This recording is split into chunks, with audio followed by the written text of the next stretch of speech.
Hey, do you think I'm capable of drawing and inking 4 pages of manga a day? Why would you want to do that? October's coming up and I was thinking instead of doing the Inktober challenge, I could redraw about 4 pages of manga per day. 4 pages. Well, I worked out that if I did about 4 per day, I would have around 100 by the end of the month. I don't know, that just seems like a way to get burnt out really fast. Yeah, you're probably right. Maybe I could do 3 per day.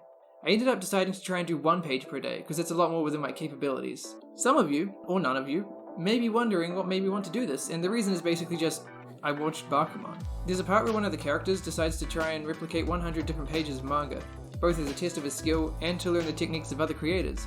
After watching that scene, I wanted to try and do something similar, since I like finding new ways to improve my art. So here we go, 31 redrawn pages of manga, and just a little disclaimer, I did actually try adding screen tones digitally for the first few days, but dropped it because it was pretty time consuming, especially since my laptop is slow, so yeah, most of these don't have screen tones. The first page I did is from JoJo. I chose this because it's got a relatively simple art style, which made it seem like a good one to start off with. It's not perfect overall, but I think it's a pretty good start. Here's the original page. Next we have a page from Ranma.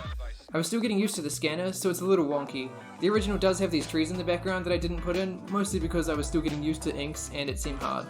I showed these drawings to my little brother, and they didn't get the response I wanted, so I decided next I would draw something that would force him to think I'm cool.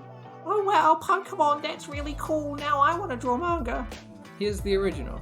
After that I did a drawing from Fullmetal Alchemist. This is one of my favorites from the whole month, which I think has a lot to do with the composition. Okay, so the next day I was running out of time to draw stuff, so I quickly found a page that only had 2 panels and no backgrounds, which meant that I could get it done really quick. This page is from Monthly Girl's Nozaki-kun. I think Nozaki looks good, but Sakura looks a little jank in a couple of the panels. After that I missed a day for the first time because I had a headache. We only made it 6 days before I fell behind. Next I redrew a page from Mob Psycho. I don't have much to say about it other than I think I did a good job. To change things up a little, I tried alcohol markers for the first time. To my knowledge, a lot of manga artists use alcohol markers for their color pages, so I wanted to give it a go. Obviously it's not as good as the original, but I'm pretty happy with it for a first time. You probably already guessed this, but the logo stuff was added digitally.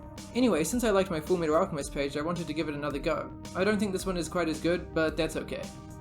Okay, so at this point we're 10 days into the month, the 11th day has just started, and I feel like I haven't drawn from one of my favorite artists yet. Who could it be? It's on the tip of my... I'm not talking about me, as you know when it happens. You ask yourself if it's really the end again and again and again and again. That's right, baby, we somehow went 10 days without me drawing anything from the man, the myth, the legend, Hirohiko Araki. That's okay though, because I rectified that by drawing this page from a Rohan one-shot where he seductively eats spaghetti and wraps it around his tongue. Not enough for you? That's okay, I also drew the iconic Rero page from JoJo's Bizarre Adventure and apparently missed an entire panel. Then I drew the page where Bucciarati licks Giorno's cheek. This one looks like garbage, but I tried to draw it 2 times before this and they looked even worse. You may be wondering why I drew 3 pages of JoJo's characters using their tongues in an abnormal way 3 days in a row, and the answer is, it seemed funny at the time. Is it funny now? I don't know. You tell me in the comments below. Anyway, following that we have this page from Kaguya-sama, which didn't look great in the sketch stage, and looks even worse after I inked it. Understandably, after 2 not great drawings, I wanted to do something that was real simple, and a friend of mine was like, you could draw the Crash Bandicoot manga. I had no idea there was a Crash Bandicoot manga, but I knew this was a good opportunity. Crash Bandicoot is basically a triangle. I can draw that. Next I did this Yu Yu Hakusho page, which I think turned out alright, although once again I simplified the background. And while I had Yu Yu Hakusho on the brain, I actually came across this manga called Sensei Hakusho, created by one of the assistants who worked on Yu Yu Hakusho. It's about the creation of the manga, and it's an easy and fun read. It's also what I chose to draw next, since it has a really simple art style. After that I decided I would try and draw a page from Bakuman. I really like how the art in the original manga looks, so I was a little disappointed that I didn't do a better job. I kinda like how I've drawn Takagi, but Mashiro looks a little lopsided. The next day I did a page from one of the manga that's based off of Konosuba. It looks fine, I don't have much to say about it. Anyway, around that time I figured that since the Crash Bandicoot page was relatively easy, I should try and find some other easy-ish to draw video game characters, starting with this Kirby page and following up with this WarioWare one. After that I decided to draw another Mob Psycho page because I think the art style can at times be easy to replicate. And now I have to admit something to you guys. At this point in the month I had missed a lot of days in between. By the time I got to the last 2 days of October, I was in a cumulative 8 pages behind schedule, meaning that over the next 2 days I would have to produce 10 pages in total. My plan was simple. Do the pencils for all 10 pages on the 30th, and ink them all on the 31st. On the 30th I only ended up getting 8 pages drawn, so the next day I drew 2 more pages, and then started inking. Unfortunately I didn't finish them all on the 31st, but I made sure to finish them over the next few days. Here they all are in a lightning round.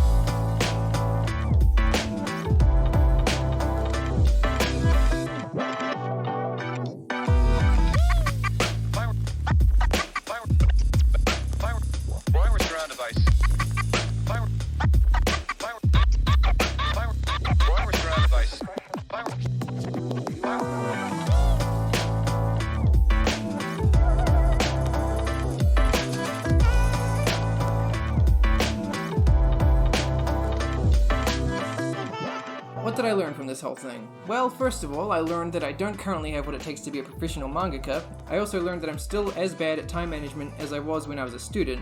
And I learned that I've still got a lot of improving to do with my art. At least now that I'm finished, I only have to write the script for this video, record my lines, make a storyboard, animate this video, and then I can finally be done with the whole project. You're watching this in 2022, aren't you? Thanks for watching all the way to the end. This was a much bigger project than I expected, so your support means a lot. Also, at the end of these videos, I'm supposed to do a drawing for commenters. Here's a comment, and here's a drawing. And if you want me to draw something for you, the only way that's going to happen is commenting. So go ahead and, boost my analytics, See you later.